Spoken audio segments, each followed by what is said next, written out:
O, hindi ka pa din ba marunong magluto ng minudo? Natatakot ka ba na di magiging masarap ang kalalabasan ng luto mo? Pwes, today ay tuturuan kita para di ka matakot pang magluto nito. First thing na gagawin natin dito is imamarinate muna natin itong baboy sa toyo at kalamansi. Bali may taba at laman ang dapat na piliin ninyong part ng baboy. Since ito naman kasi ang common na ginagamit sa minudo. Wala pala tayong nabiling atay ng baboy mga miya. Naubusan kasi ako. Kaya purong laman ng baboy ang lulutuin natin. 1 kilo recipe pala itong lulutuin natin na good for 15 to 20 katao na ang makakakain nito. Marinate lang natin yan ng kahit 1 oras lang. Then saka i-prepare hiwain ang bawang, sibuyas, patatas, carrots, red bell pepper, at hotdog. Hiwang pang minudo lang ang lahat ng gulay mga mi. Kung anong sukat ng karne, dapat di nalalayo ang sukat ng patatas, carrot, at hotdog.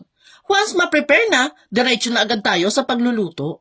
Dito sa kawali, magpainit muna ng mantika, then saka i-pan fry ang mga hotdog. Bali sa pagluluto naman ng minudo mga mi, may kanya-kanya tayong estilo at pamamaraan kung paano mas mapapasarap ang lulutuin. Kaya yung pinapakita ko sa inyo is yung natutunan kong version. Kaya feel free na mag-comment dyan sa ibaba kung paano kayo magluto ng sarili ninyong minudo. Para naman makakuha ng idea yung iba nating taga-subaybay. At pagka-pan fry pala ng mga hotdog, sinunod ko na din dyang i-pan fry ang carrot, patatas, at red bell pepper.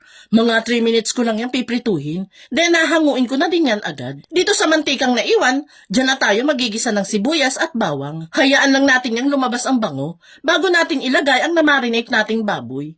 Kaya mas mainam talaga na unahin muna ang pagmamarinate, para habang naghihiwa kayo ng gulay, is nakababad na ang karne. Sinama na din natin dyan yung pinagbabaran, para mas manuot yung lasa dito sa karne. Ang kalalabasan nito, parang nag-aadobo ka lang. Ilalagay ko na po pala sa high heat ang apoy dyan para mas madali mag-evaporate yung sabaw nitong niluluto natin. And once nga na natuyo na ang sabaw at nagmamantika na din ito, dyan na ako maglalagay ng konting tomato paste at pamintang pino. Gigisa-gisa pa natin yan ng ilang minuto dito mga mi. Mas nawawala kasi yung asim ng tomato paste kapag naluluto itong maigi. Kaya mga 3 minutes ko din yung ginisa dyan. Then saka natin nilagyan ng tubig at dahon ng laurel.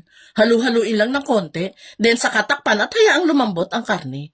Kapag kulang pa sa lambot ang karne, pwede po kayong magdagdag ng tubig hanggang sa lumambot ang karne. Kapag sa tingin ninyo is okay na ang lambot, pwede nang ilagay dito yung na-pan fry na carrots, patatas, red bell pepper, at hotdog. Then, saka haluin. Isingit ko lang palang i-shoutout yung masusugid nating taga-subaybay na sila Ma'am Belio Norma ng Davao Oriental, Ma'am Lucena Bantila ng Oras City, Ma'am Angeline 11 ng Dasmariñas Cavite, at si Sir Papa Ronsky ng Tarlac.